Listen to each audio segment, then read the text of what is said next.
Encounter design in massively multiplayer games have been sources of great triumph, despair, drama, and more.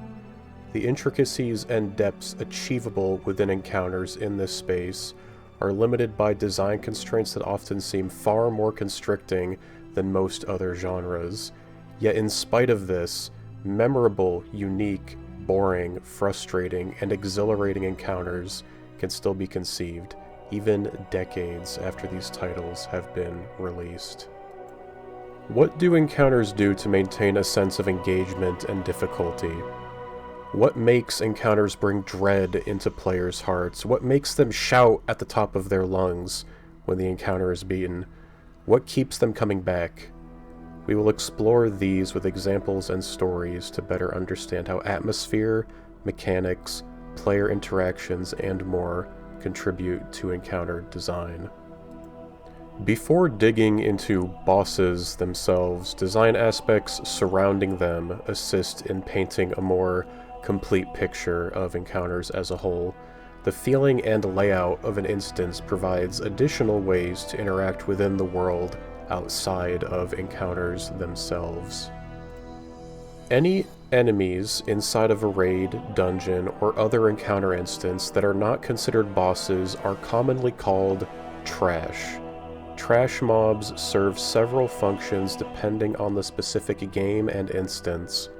The most typical function of trash is that they serve to pad out the size of an instance. If an instance is meant to have a sense of scale, if players are meant to be storming a city capital or a haunted castle, then just going from empty room to empty room between big bosses would dampen the sense of adventure and exploration. Trash can serve as a means of teaching players what may be up ahead inside of the next boss arena. It is typical for trash mobs before encounters in WoW to mimic certain attributes or abilities of the upcoming bosses incompletely. This serves as a bit of a training tool that may prepare players for the battle ahead. Trash may serve as an auxiliary source of loot for the group in between bosses. Trash in instances may drop items used to craft armor or weapons, or drop the armor themselves.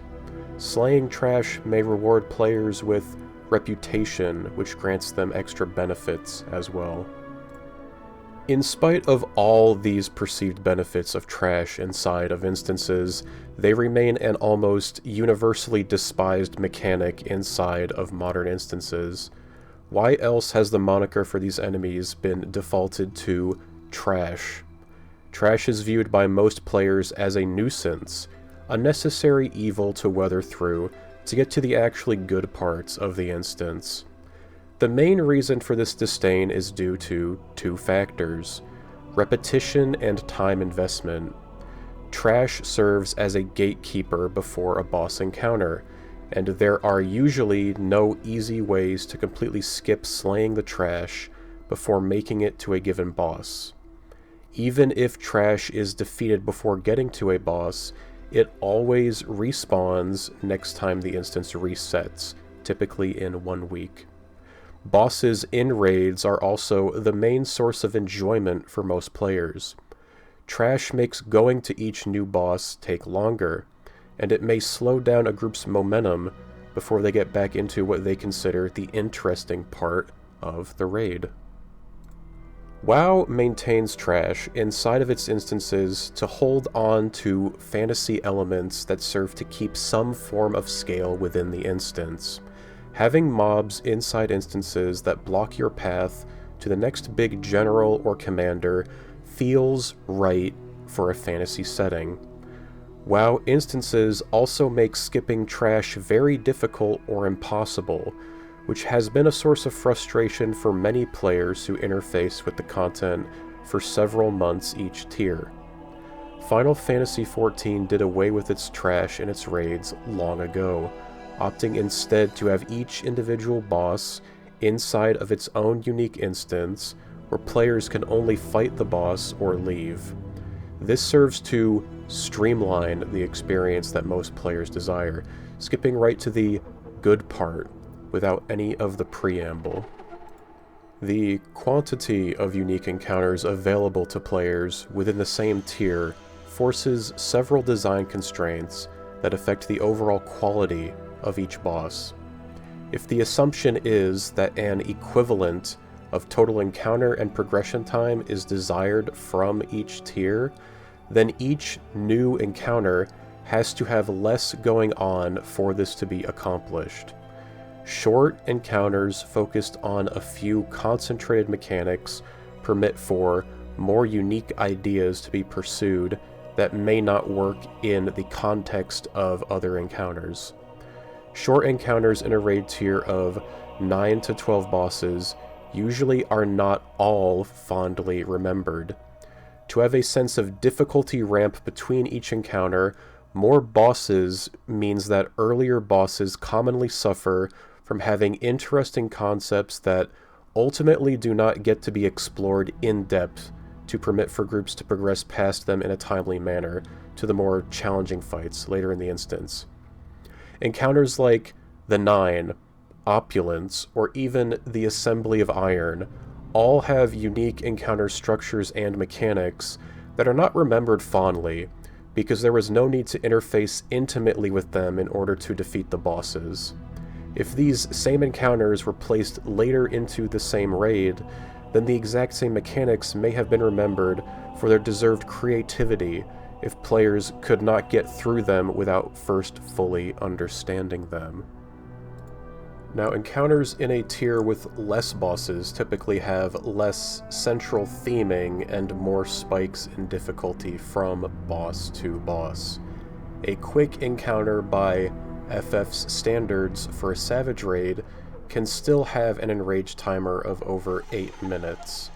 End bosses of Final Fantasy raid tiers last in excess of 12 minutes, with ultimate encounters taking close to 20. These make the encounters dense with a variety of mechanics and demands a marathon mentality instead of a sprint from attempt to attempt. Players may find this kind of structure fatiguing compared to WoW, where one can take a breather between bosses that end more quickly. Encounter environments are a means of storytelling as much as they are a means of player progression and enjoyment. Encounters serve as a vehicle to narrate tales through gameplay, visuals, and more. It is typical for every encounter within the same instance to stay within a similar theme to fit its goal. Storming an icy citadel, home of the undead legions, is bound to have encounters that have some variant of ice and undeath. This thematic cohesion throughout the instance makes said instance unique compared to ones that came before or after it. Adhering strictly to a theme may hamstring creativity of encounter designs, though. Inside of Ice-Crowned Citadel, there are a total of 12 bosses, with 4 distinct wings that need to be cleared to reach the final boss. There is a ground floor push with some bone and undead bosses, and wings upstairs which coincide with each of the Scourge's powers: Plague, Blood, and Frost. The bosses in each of these wings are designed from the ground up to adhere to the theming associated with each of those names, to the point of it being somewhat hammy. The Plague Wing ends in a mad scientist that throws literal plague on the floors and at the players.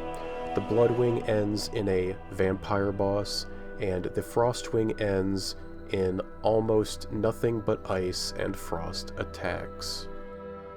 Inside of the Alexander raids, there is nothing but robot encounters.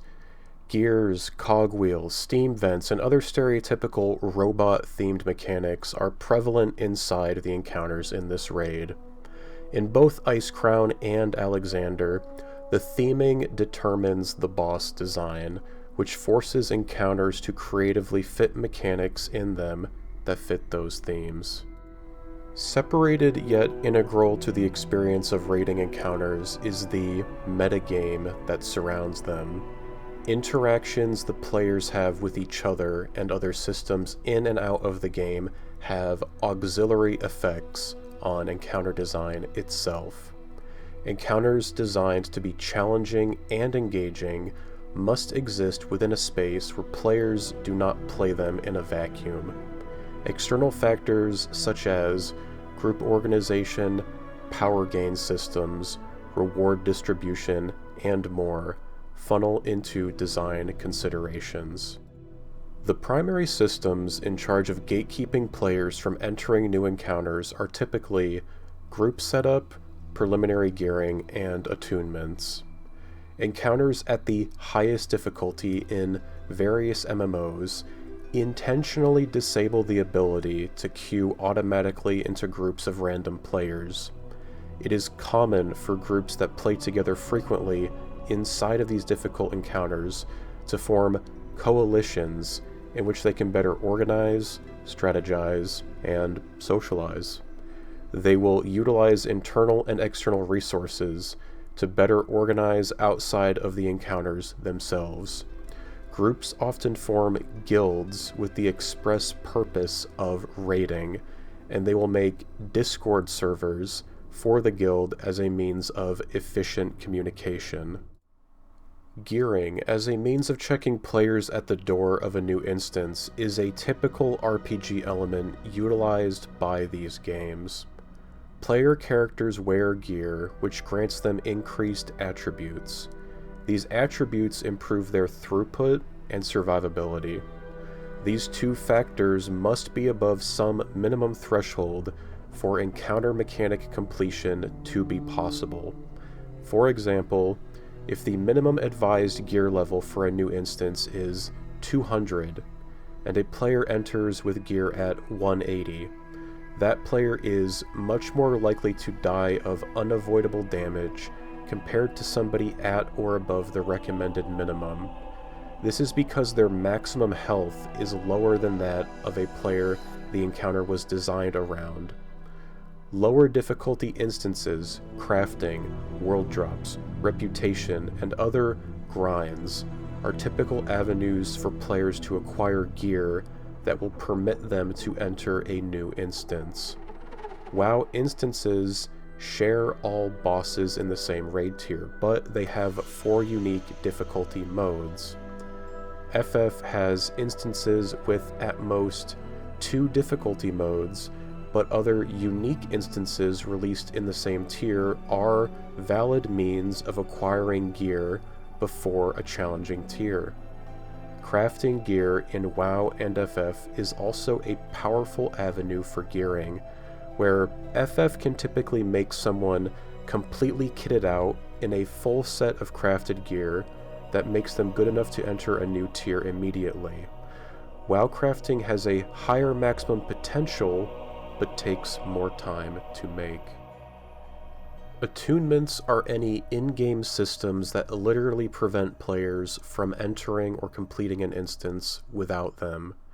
These are typically accomplished through completing specific quests.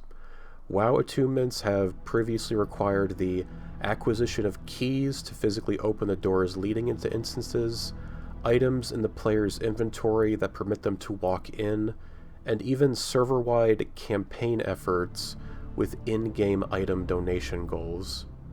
For the past few WoW expansions, there have been no attunements for new raids other than the requirement of just being the appropriate level for them. Completing the appropriate quests tied to each new raid offer auxiliary rewards instead. For FF, every instance has a quest completion requirement. Instances are unlocked when a quest progresses to the point where it needs the player to complete the instance where it makes sense in the story. Savage and Ultimate raids also require a secondary quest to be completed where they speak to a minstrel. They recant their tales of completing the regular difficulty of the instance, and the minstrel spins their words into an exaggerated epic. This is the game's lore reasoning for there being harder difficulties.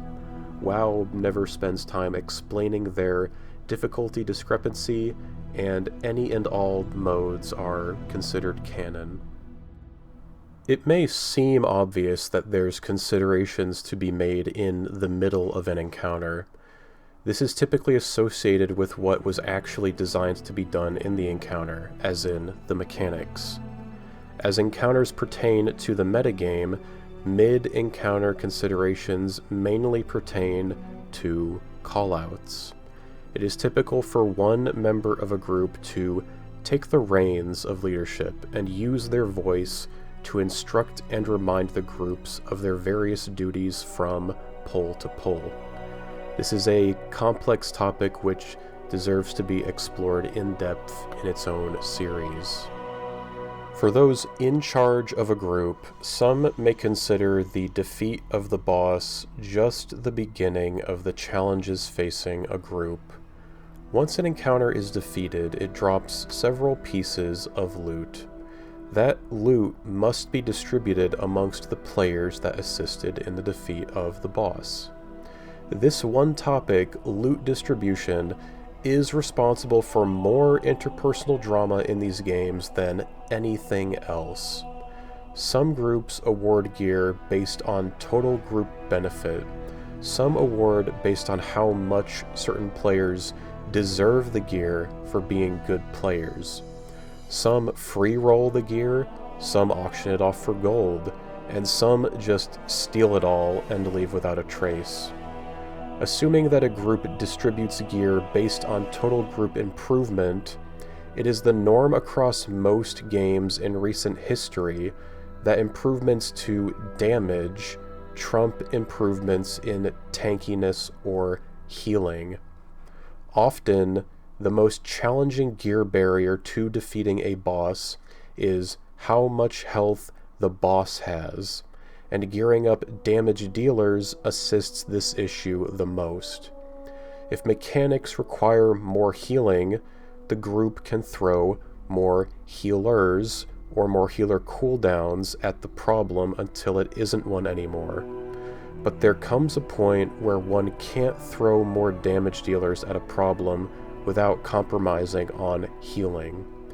Deciding which specific damage dealers ought to get the gear first is also a contentious topic.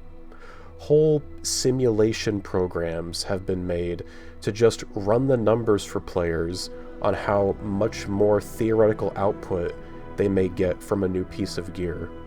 This makes the act of thoughtful loot distribution difficult, so many leaders lean on awarding gear to perceived well-performing players, not players who will make the use of the gear the most compared to somebody else on a spreadsheet.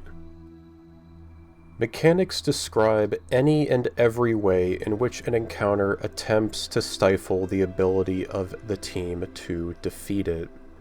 Damage dealt to the group, puddles to soak, effects to dodge, places to move, buttons to push, these are all under the umbrella of mechanics. Mechanics can be complex or simple, team-oriented or personal, and they are the cornerstone in which encounters are remembered. An encounter lives or dies by its mechanics, literally. Encounter mechanics which require proactive planning to properly execute can be considered planned. What this means is that a mechanic sequence cannot be reasonably sight-read by a fresh group without a devised strategy. A good example of this is in Abyssos, the Seven Circle Savage. There is a mechanic called Purgation. Purgation causes half the group to get debuffs, which force them to stack with like debuffs, and half the group gets debuffs which force them to stand apart from everyone else.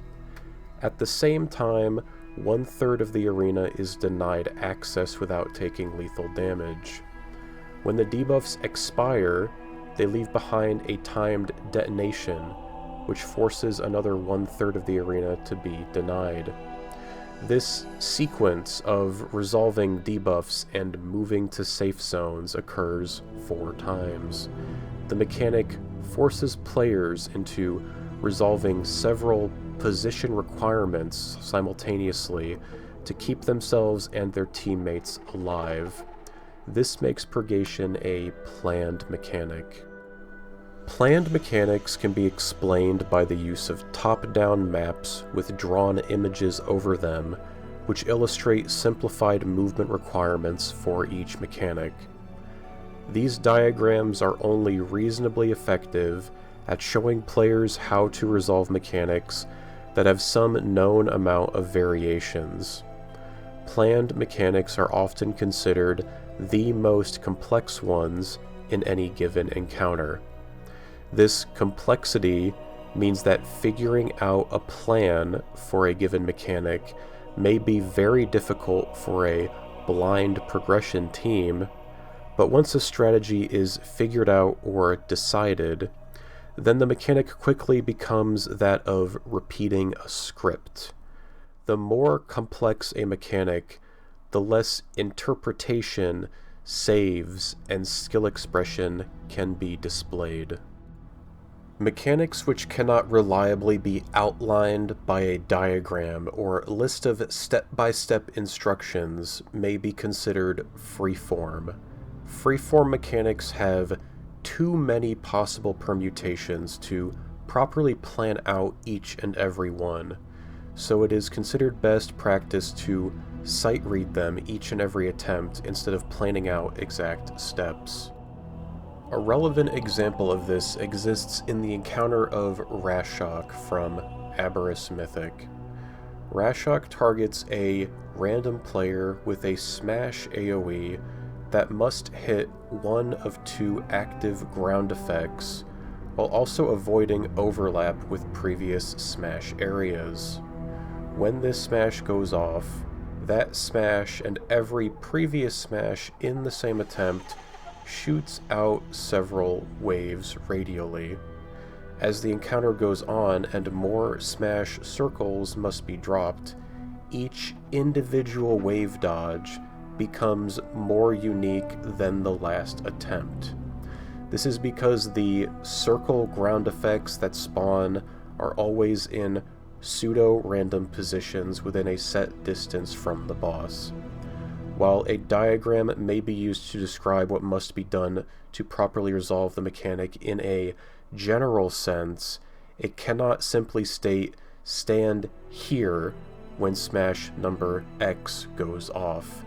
It is instead up to the player's reactions and decision-making skills to determine where to avoid being hit each and every time.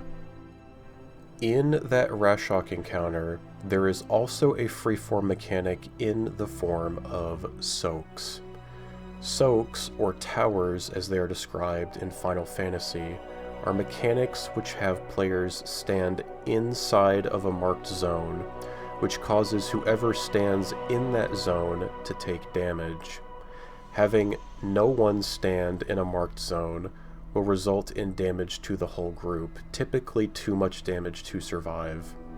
What makes the soaks in Rashok freeform is that their location, much like the circles for the smashes, are randomly placed within a certain distance from the boss's position.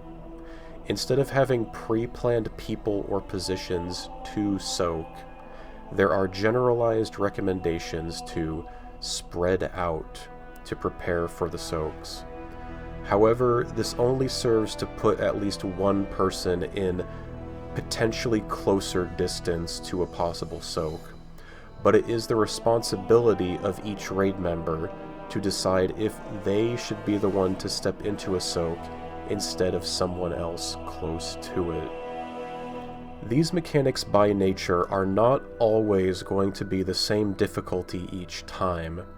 There may be bad overlaps of prior unplanned mechanics that come back to bite the group later, and there may be entire polls that feel much easier than they should be because of how these mechanics shaped out.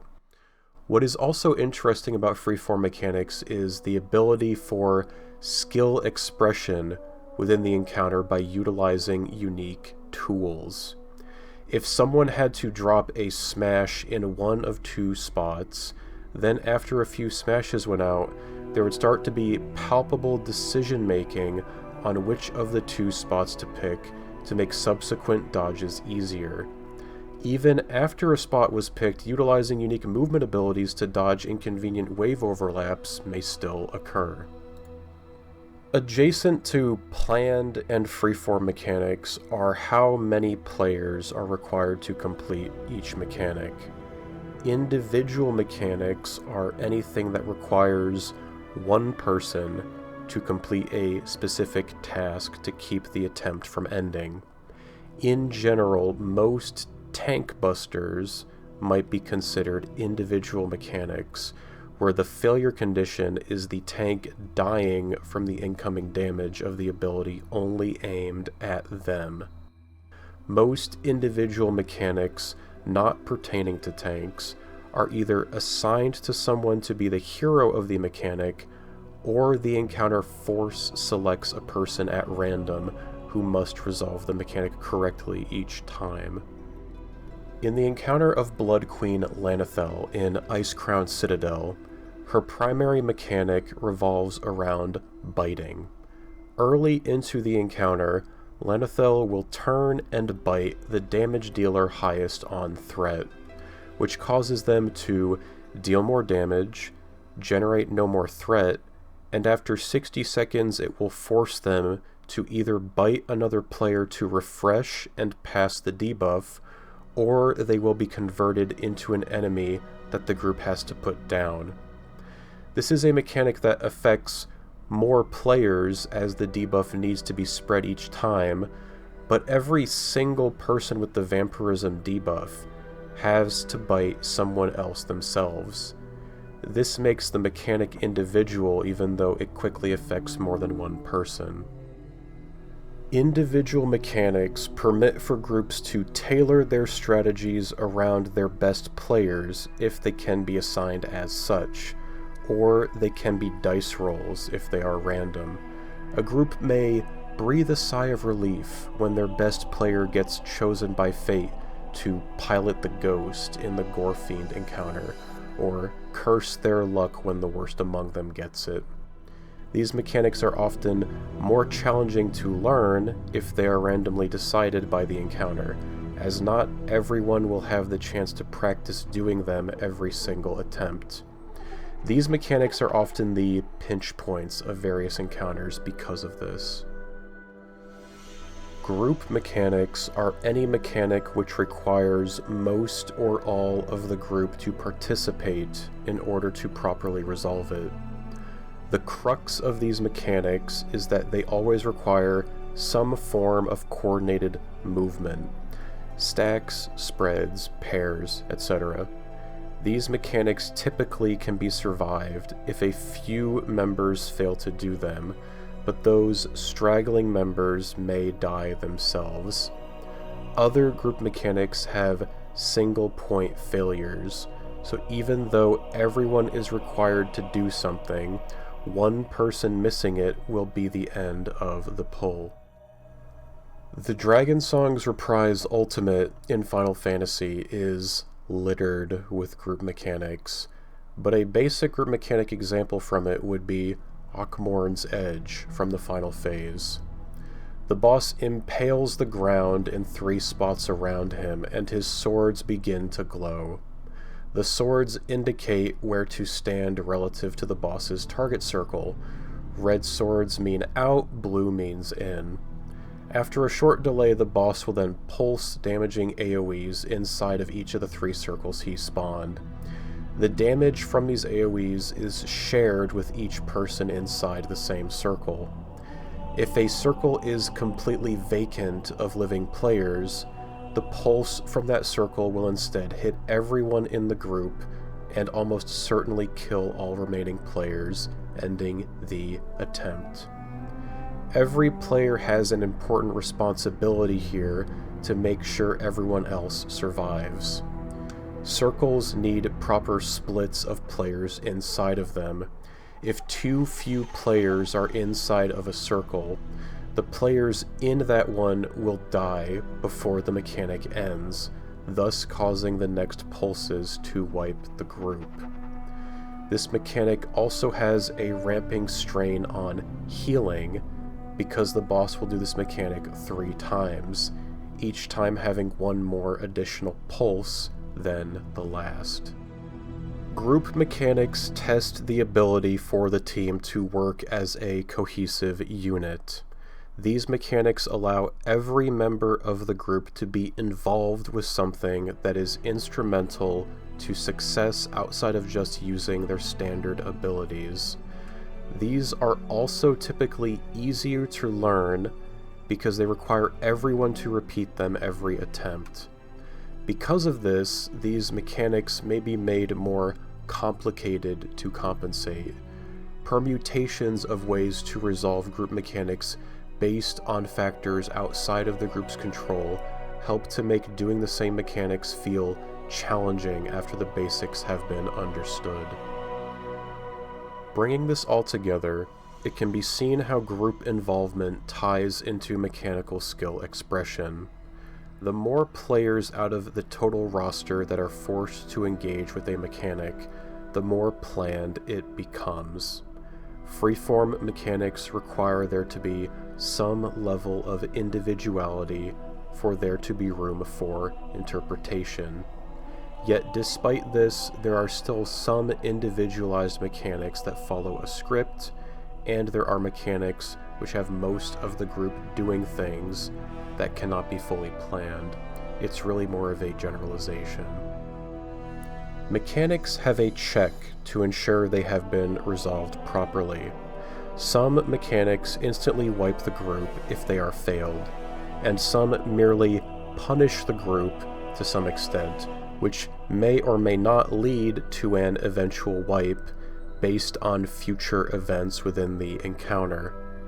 Making encounter mechanics punishing is what forces players to actually engage with them. If the punishment for failing a mechanic is just an easily healed amount of damage to the raid, then why take the time to actually do it? Mechanic failure states, which just wipe the group, are not typically fondly remembered. This is because it forces full and total compliance with the mechanic. Even if a mechanic is engaging to accomplish, the idea that at any point someone could make a single mistake and no one else could buoy up the group to save the pull makes the mechanic feel overly restrictive. Soaks and matching symbol mechanics in WoW typically fall into this trap. On Mythic Anduin in Sepulchre of the First Ones, there is a mechanic which puts symbols on players' heads. Like symbols must touch, and if opposing symbols touch, the run ends. There is no counterplay. This mechanic could just as well make only the offending mechanic-failing players be the victims, so the group could continue the attempt. But it being this restrictive left a bad taste in players' mouths. Mechanics which have fail states which do not result in wipes are usually preferred for their ability to allow the group to limp through an encounter into the next mechanic instead of hard resetting at the first sign of a misstep. Extreme trials in FF punish offenders who stand in dodgeable damage with vulnerability stacks. The AoEs are designed to be survived, but getting these vulnerability stacks will cause continued mistakes to be punished eventually. Savage raids might punish failed mechanics by putting damage downs on players instead, which might prevent the group from defeating the boss before it hits its enrage timer. These serve to usually cause wipes, but there is room to still continue the attempt to learn if desired. When mechanics get too complicated or tells become too obtuse for a certain encounter, players may rely on sources of support outside those offered by the base game and its user interface. chief among these are raid leadership and add-ons. There is usually a single person in a group who bears the bulk of in-fight management. This person is typically called the raid leader. Raid leaders use a combination of strategy planning and callouts to enable other raiders to better execute their responsibilities within an encounter.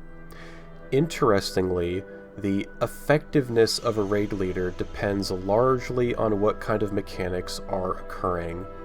Scripted mechanics, which affect all or most of the group at once, can take one callout from the raid leader per movement to properly and concisely communicate ideas.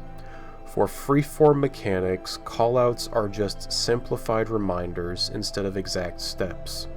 A lead can call, "Spread, get ready to soak puddles," but it would be far too much to say in too little time to call out specific people to get specific soaks. These kinds of mechanics which callouts cannot feasibly make easier are the bane of a lot of groups. Many raiders may not like to admit how much they lean on playing by ear and listening to callouts to do everything, and not doing research about encounters and not understanding how any mechanics actually work. For the best of the best teams, where efficiency and quick clears become higher goals than just clearing eventually, they have taken the aspect of leadership a step further. It is not uncommon now for extremely high-end progression groups to have raid leads that do not play the game at all during progression. They will instead watch someone in the attempt's perspective while making callouts. This permits the raid lead to have more effectiveness at calling out mechanics because they are not utilizing any effort into actually playing the game at the same time. This also frees up raid leads to analyze collected data in between pulls more reliably than those that have to worry about preparing for each pull in the instance. The role leadership plays in a group's success is often reliant on how well respected the leader is by their group. A leader who shouts too much, or calls unimportant things, or just is not pleasant to listen to, will cause some amount of teammates to tune them out. Some members might even completely lower their audio of the lead. Attitude is everything when trying to lead, and this extends beyond just raiding or gaming in general. The right combination of respectable leadership and attentive teammates is vital for callouts and raid leading to make a difference. MMOs and games in general have a history of player-supported mods and add-ons which serve to enhance the game experience beyond what developers made. Some games ban all third-party tool usage, while others only regulate ones that overly trivialize or exploit the intended game experience. In the context of encounters, add-ons serve to assist players in remembering or executing mechanics. Boss timers are a common add-on which serves to display all mechanics in a fight that occur at known times in a format that can be glanced at by the player. Most mechanics on timers have some form of warning that they will be occurring soon through the game itself, but the timeline add-on is a distillation of information. It is a way for the player to differentiate noise from valuable knowledge quickly. Graphics, voice lines, and more can either be completely aesthetic or serve to alert players to upcoming mechanics. Add-ons simply take the guesswork out of it. Add-ons become divisive if they serve to completely trivialize mechanics outright. A timer or alert add-on will inform players of when something happens, but it is still up to the player to do what must be done to survive the mechanic anyway. Add-ons can be much more complex. They can essentially solve problems that were designed to be solved by the players themselves. An example of add-ons like this were those used for the encounter of Echo of Neltharion in Mythic Aberrus. A frequently occurring mechanic caused 5 players to get similar debuffs. The debuffs display large circles around each player, and after a short time, the circles detonate and cause damage to anyone inside of them. The arena for this encounter has very little space for players to move at any given moment, so the challenge of this arises from players having to decide where to run, so all 5 debuffs do not hit anyone else. Almost immediately, add-on workarounds were made for this mechanic. The add-on takes every player in the raid and orders them from 1 to 20. It will then check who has the debuffs, and it will assign each person a place to go based on their order in the list relative to all other debuffs. This not only trivializes all decision-making for the mechanic, it also forces all players to have the same add-on for any of this to work.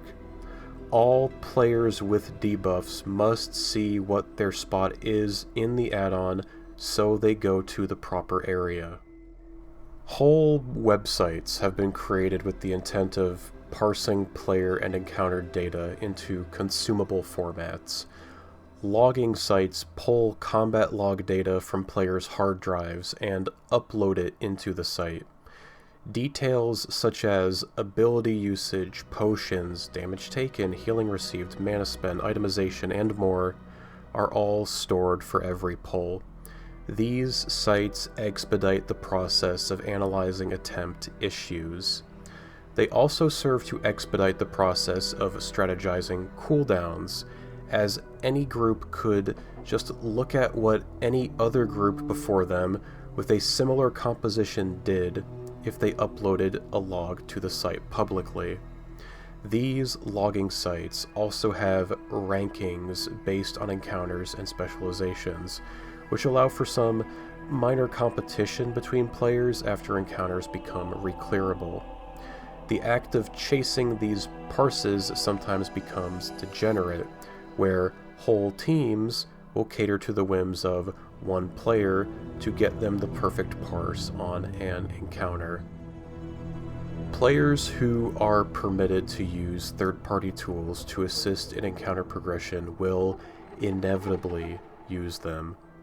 Though it may make the experience feel less genuine, the thought on most raiders' minds is that of success.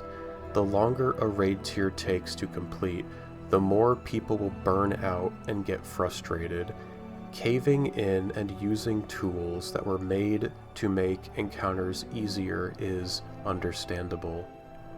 Even in games where add-ons are explicitly banned according to the game's terms of service, players still make and utilize add-ons for encounters. In this environment where the only regulation is a total ban, add-on makers create tools that have even more reach and assistance than those from games who are permitted to make them. Ground displays, zoom hacks, asset swaps, and more are modded into games against designer intent frequently. Encounters butt up against player skill and player desire for challenge regularly. It is an arms race that add-ons exacerbate. Encounters may be designed with the intent to be doable without add-ons, but those same encounters may end up demanding enough skill out of players that add-on use becomes commonplace because of the desire for quick success. Game developers choose to either limit the use of third-party tools or make encounters have more clarity and simplicity to the point that add-ons feel redundant. Neither are entirely satisfying answers to the issue. add-ons cause a massive design challenge that is difficult to appreciate from the outside looking in. Unsurprisingly, encounters must be able to be defeated by the players which inhabit the game.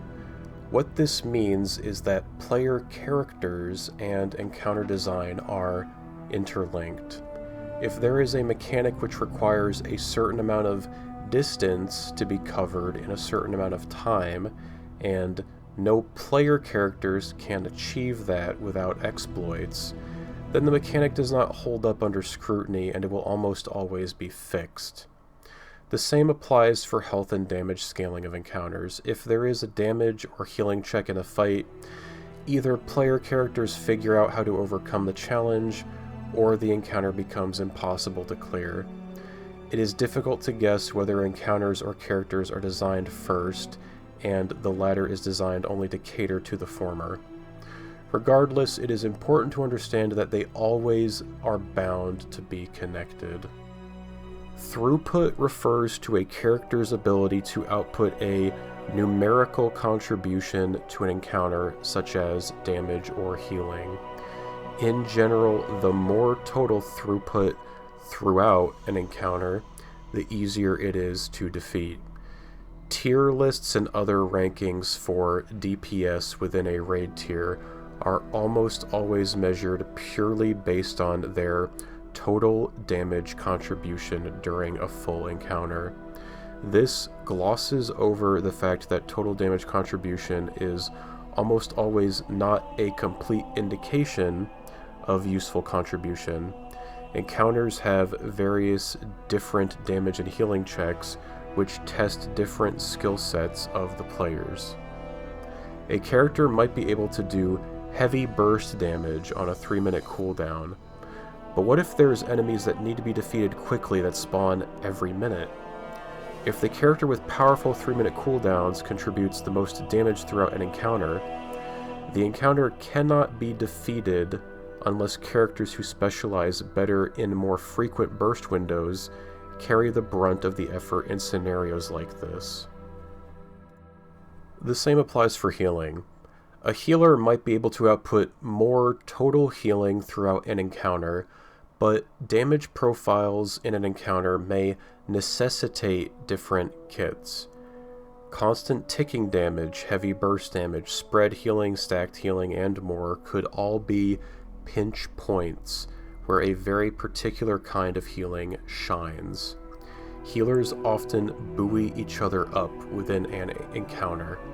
One performs the brunt of work for a particular mechanic, while the others play backline support, and in an idealized scenario, they swap in and out of these roles throughout the same encounter. Similar to the concept of tagging in and out for responsibilities of healing, there are mechanics which exist that seem designed around spotlighting particular players. These could be called moments of glory. A moment of glory could be assigning one player to do a mechanic instead of anyone else, or utilizing character kits to perform feats that they do best. Beast Mastery Hunters may be assigned to do fetch mechanics because they can DPS at range without casting. Monks may be assigned to mechanics that require large distance traversal because of their transcendence and roll abilities. Death Knights may make mechanics with adds substantially easier by using Death Grip to corral them into the group quicker.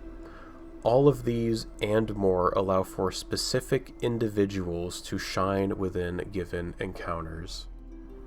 Beyond this, there are mechanics where it may make sense to just assign whoever is trusted to perform well, regardless of their character skill. The raid leader might carry the lantern during Mythic Shriekwing, so they can have more control over where the group should stand without relying on callouts. One specific player can be assigned to use the core on Mythic Grong to trigger his tantrum independent of the character kit. Moments of glory and damage profiles are ways for encounter design to highlight unique abilities and player performances in ways that can permit individual players to shine within their groups. The issue with this comes from how a creative encounter may end up feeling overly restrictive. If there are too many individualistic mechanics which call for character abilities, and if those abilities are only available to a small number of playable classes, then the raid composition begins to feel set in stone. Is a mechanic more interesting if it can only be accomplished by a mage using Blink, or if Blink is just an efficient way of accomplishing a mechanic that could be done with various other abilities instead? Whether encounter design decides to cater to balance or uniqueness is game dependent. Many players find gameplay to feel extremely repetitive if all encounters are doable with every possible group combination. Others find comfort in the fact that they never feel like they should be swapping off their preferred class because of the perceived value of another for the same encounter. Opinions on this sway and evolve over time as encounters and character design attempts to compromise on these conflicting sides. An issue only exacerbated by the fact that most games in this space feel pressured to continuously deliver on making more classes to play, thus deepening the difficulty in balancing out everything to the point where people do not feel frustrated.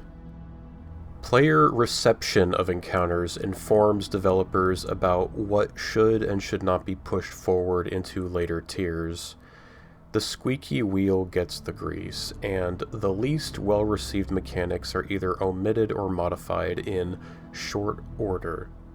What constitutes an ideal encounter is ultimately subjective. Different players find disparate aspects of encounters interesting and entertaining. However, given enough encounters throughout a single raid tier, there can be a balance struck with all of these preferences that results in a fondly remembered tier.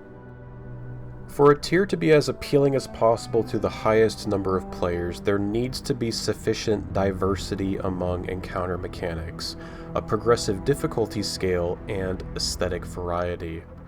Mechanical diversity means having a spread of mechanics which are personal or group-oriented, tank, healing, or DPS oriented, and either assignable or random. The more encounters a tier has, the more insular each encounter can be to one of these aspects. If an encounter relies too heavily on one overarching mechanic, it may be referred to by the community as a gimmick fight. Gimmick fights are sometimes fondly remembered for their attempts to try new things, like Flame Leviathan in Ulduar, but their charm quickly wears thin if there is any substantial progression time tied to the encounter. Focusing too much on one role having responsibility within an encounter also makes those not in that role lose interest. As a tier nears its ending encounters, more diverse mechanics should appear within the same encounters.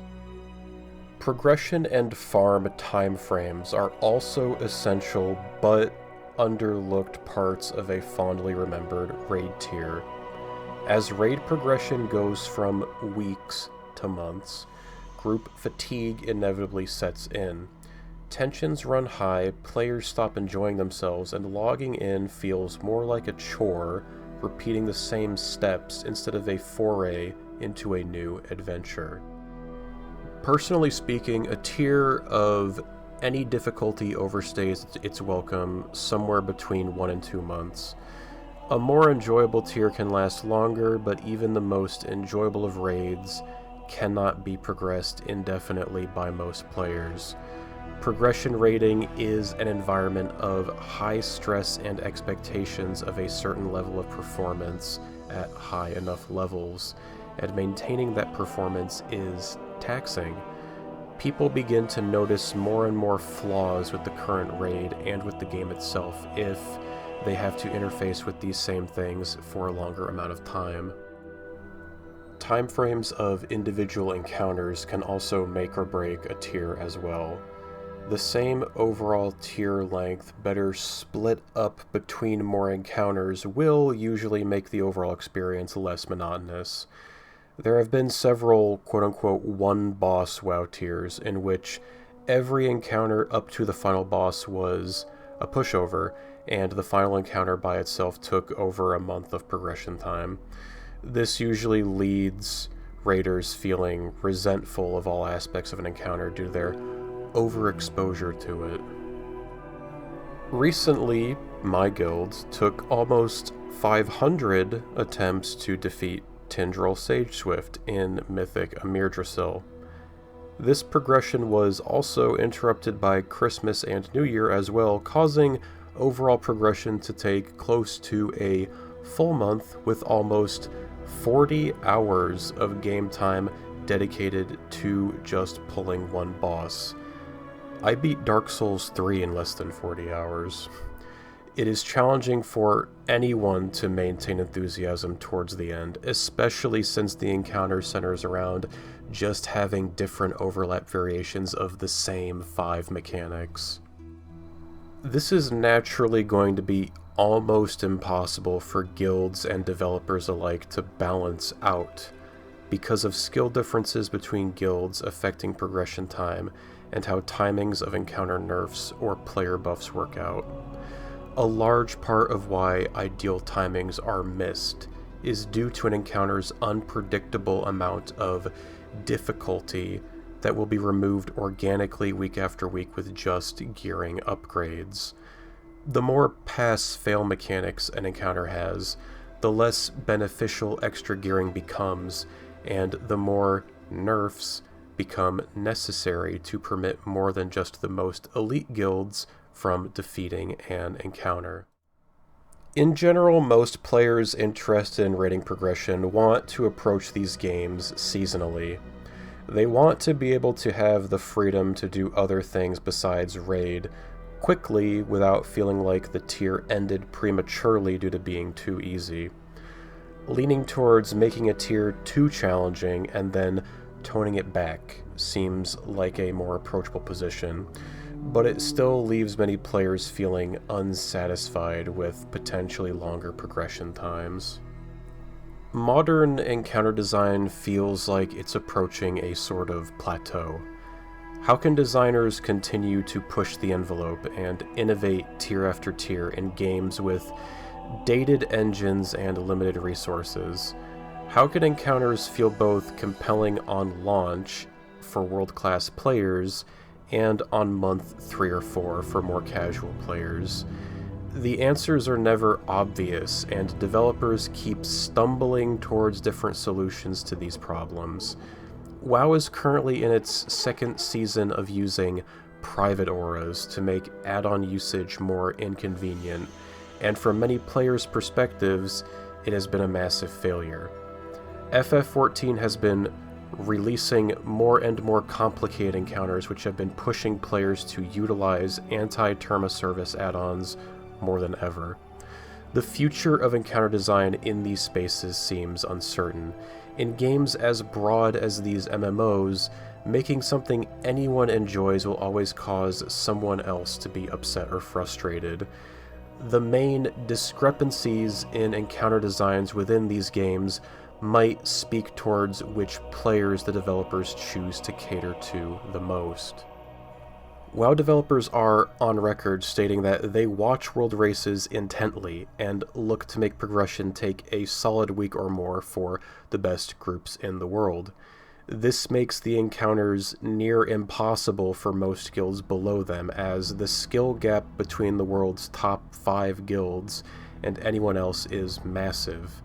However, the developers also state that a 5% player clear rate is desired by the end of the Mythic tier, so nerfs to encounters are a given. World First players even comment that they are the only ones in the world to have done certain encounters. Everyone else got to fight a boss with the same name, but the core of the fight was gutted to permit mere mortals to defeat it. FF14 developers are usually silent when it comes to which people they make their raids for by comparison. The overall trend of making encounters more complicated feels like a trade-off to making job design more straightforward. There is very little historical precedent for the developers to nerf fights after launch, which makes them less challenging from the outset. The benefit of this is that the same encounter experience can be shared between the top players in the world and a casual group, which may take months to clear the same encounter. It permits for more of a sense of camaraderie when it comes to talking about the game between different skill levels. I personally find it challenging to say which experience I prefer after doing both for multiple years. WoW progression has led to a much wider array of lasting experiences and friendships due to the larger group size and a longer time struggling together. FF14, though, permits me to play what I want and not feel ostracized, while being able to finish out a tier in short order to move on to other things before getting too frustrated. What any player personally wants from a raiding environment will inform which of these situations may seem more appealing. Hopefully we get to see more iterations on large, group-based progression PvE content, both in and out of the traditional MMO space. It allows for camaraderie and community as well as drama and strife. Its players weave narratives and tales around legendary players and dastardly fiends who exist as players in guilds as much as developers that write about these characters in their game worlds. What the Riot MMO or any game after WoW and FF14 does will hopefully be unpredictable and compelling in equal measure. Raiding has offered some of the best experiences I've had online. It has fostered some of my greatest friendships and enemies, and in spite of everything, I would do it all again. Thank you for watching. Holy shit! Oh my god! Yeah! Let's fucking go! Holy shit. Holy fuck, man. What a dog shit tier. Good night, guys. Goodbye.